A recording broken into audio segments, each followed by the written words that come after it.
नमस्कार दोस्तों, मैं कुणाल कालरा आपका बहुत बहुत स्वागत करता हूँ।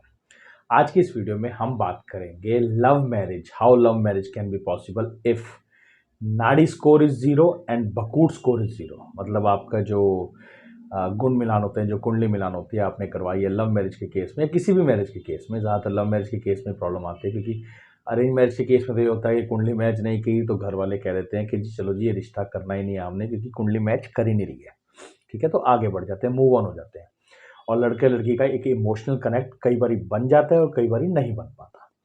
तो हम ये भी ले लेते हैं कि अरेंज मैरिज में भी, मगर लव मैरिज बेसिकली कि जब आपका एक इमोशनल कनेक्ट बन चुका है सामने वाले के साथ काफ़ी टाइम से, और अब आपने सडनली ऑनलाइन कुंडली मैचिंग करी है या किसी से भी आपने कुंडली मैच करवाई है और उसमें आ रहा है कि नाड़ी स्कोर जीरो आ रहा है और बकूट स्कोर भी जीरो आ रहा है, तो अब ये समझ लीजिए कि अब दोनों में प्रॉब्लम आ गई।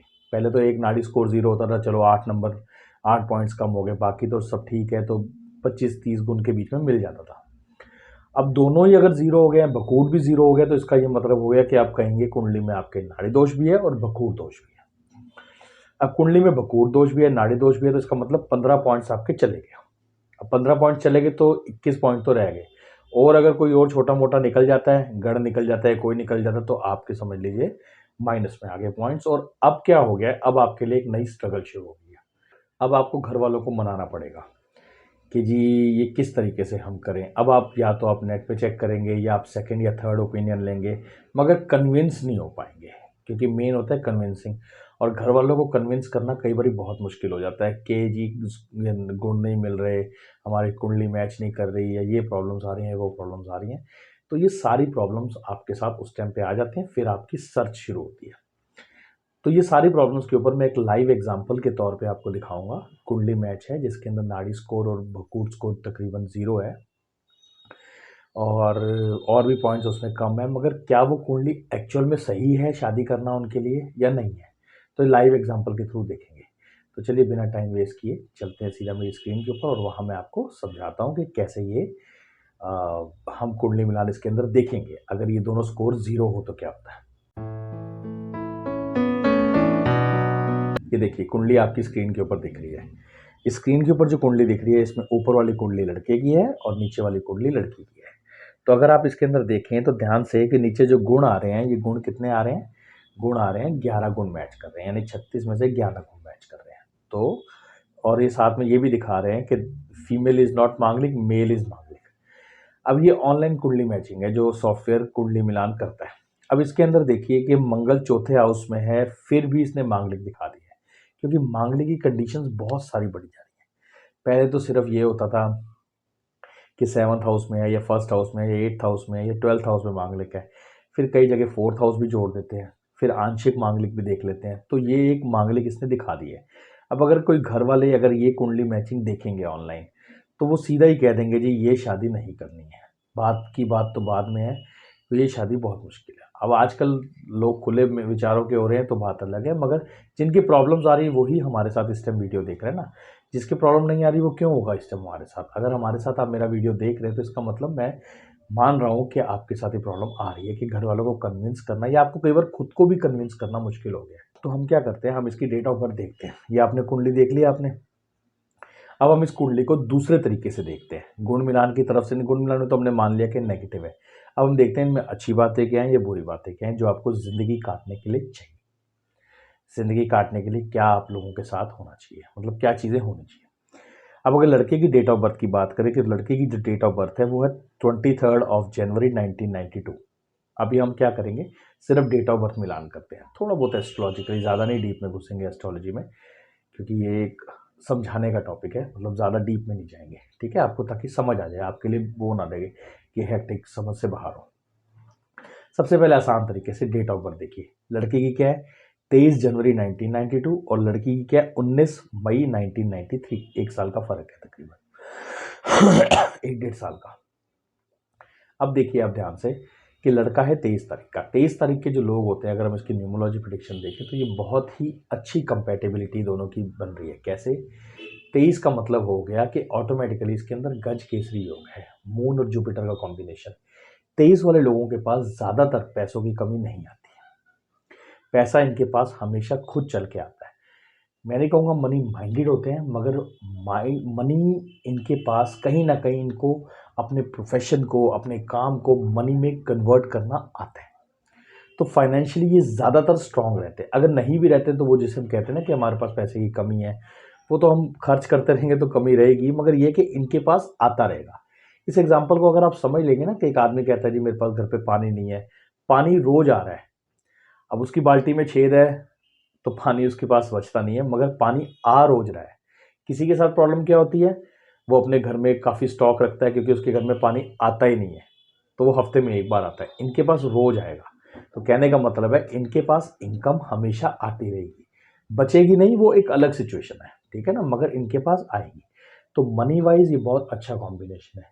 जुपिटर मून का कॉम्बिनेशन जो होता है वो आदमी को काफ़ी पोलाइट बनाता है, लोगों के साथ रिलेशनशिप बहुत अच्छे बनते हैं। लड़के की डेस्टिनी देखें हम 9 है, लड़के की डेस्टिनेशन 9 का मतलब होगा कि अब हम कह सकते हैं कि ये मनी माइंडेड है, क्योंकि 9 और 5 का जब भी कॉम्बिनेशन बनता है तो आदमी ना कहते हुए मनी, उसका जो माइंड है वो मनी की तरफ जाता है, मगर पोलाइट वे में।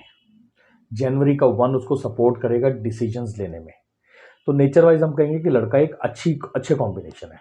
लड़की की तरफ देखें, लड़की की डेट ऑफ बर्थ है 19 मई 1993। अब 19 मतलब लड़की जो है वो थोड़ी सी डोमिनेटिंग है, इसमें हम कहेंगे, हम कहते हैं लड़का मांगलिक है तो लड़की के लिए भारी होगा, मगर इधर उल्टा है।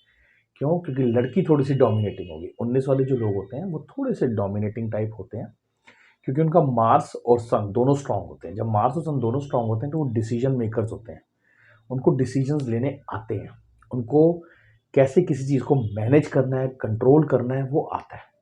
प्लस लड़की के अंदर एक खास बात रहेगी कि वो फाइनेंशियली लड़के पे हमेशा मतलब फोकस रहेगी कि फाइनेंशियली इश्यूज आ सकते हैं, मगर एक तरफ लड़के के पास फाइनेंस अच्छे रहेंगे। तो अगर फाइनेंस अच्छे रहेंगे और फाइनेंशियल इश्यूज आएंगे तो इसका मतलब वो बैलेंस हो जाएंगे। दिक्कत तब होती है जब फाइनेंशियल इश्यूज और फाइनेंस ना आ रहा हो। देखिए छोटी छोटी प्रॉब्लम्स तो आएंगी, मगर इसके लिए कि हम मतलब ये लड़का कंपैटिबल नहीं है, हम इसको नहीं कह सकते। तो इसका मतलब इस चीज़ का मैच इनका करता है। अगर हम इसमें और आगे जाएं तो ध्यान से देखें, अगर आप इनकी दोनों की जो असेंडेंट है सेम है, वर्गो असेंडेंट, इसका मतलब होता है वर्गो असेंडेंट जो होता है वो खुद एक मेहनती असेंडेंट है, जो इसने कहा है वो करता है, अपनी बात पे टिका रहता है। ऐसा नहीं है कि ये आपको झूठे ख्वाब दिखा देगा। तो लड़का ना ना लड़का झूठे ख्वाब दिखाएगा ना लड़की। तो ये दोनों के अंदर दोनों ही हार्ड वर्किंग होंगे, तो दोनों ही जिसे हम कहते हैं ना कि आगे चल के एक अच्छा रिलेशनशिप भी निभाएंगे और कमिटमेंट के अंदर बंधे रहेंगे, और कमिटमेंट को दोनों मेहनत करके आगे जाएंगे।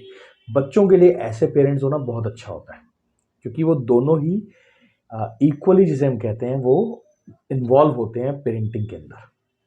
ये बहुत अच्छा, कुछ इसके अंदर हार्डशिप दिख रही हैं। वो हार्डशिप्स कैसे दिख रही हैं मैं आपको बताता हूँ। लड़के के साथ अगर हम ध्यान से देखें तो कॉम्बिनेशन बन रहा है 1-1-11 का। कैसे? 11th हाउस का लॉर्ड फर्स्ट हाउस में बैठा है, तो ये 1-11 का जो कॉम्बिनेशन होता है इसका मतलब होता है कि लड़का सेल्फ से कुछ ऐसा काम करेगा, कोई ऐसे प्रोफेशन में होगा जिससे वो सेल्फ से पैसा कमाएगा, सेल्फ से पैसा कमाएगा। लड़की के अंदर अगर हम देखें तो लड़की के पास भी कुछ ऐसे कॉम्बिनेशंस बन रहे हैं। लड़की का जैसे 6th हाउस के अंदर सैटर्न है अपने हाउस के अंदर, तो ये थोड़ा सा जिसे हम कहते हैं कि 6th हाउस प्रोफेशन के लिए तो स्ट्रांग है, मगर साथ साथ मैरिड लाइफ के लिए थोड़ा सा डिस्टर्ब करेगा। अगर हम कुंडली मिलान की तरफ से देखें तो उसमें आ रहा था कि मेल मांगलिक है, मेल के साथ प्रॉब्लम रहेगी, फीमेल के साथ नहीं।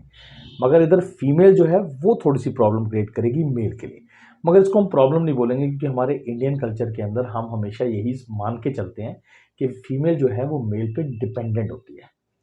मैं नहीं कह रहा हूँ कि कोई लड़कियां काम नहीं करती हैं, मगर फिर भी उसकी, अगर फीमेल काम नहीं करे, फिर भी हमारे समाज में यही कहा जाता है कि आदमी का ही अधिकार है काम करने का और रिस्पॉन्सिबिलिटी निभाने का, तो उसको गलत नहीं कहा जाएगा। फीमेल काम कर रही है, that's a very good support for the male, but अगर वो नहीं करती है तो उसको हम फोर्स नहीं कर सकते। मेल अगर नहीं करता है तो हम कह सकते हैं।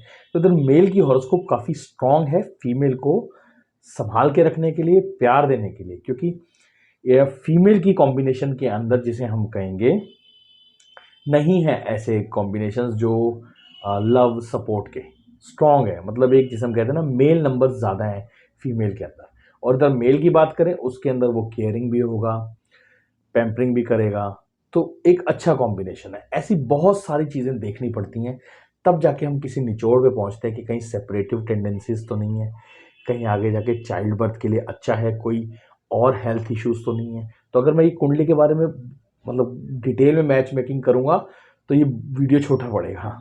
मैं अगर किसी क्लाइंट की भी कॉल लेता हूँ तो उसमें 1 डेढ़ घंटा लगता है एक मैच मेकिंग करने में।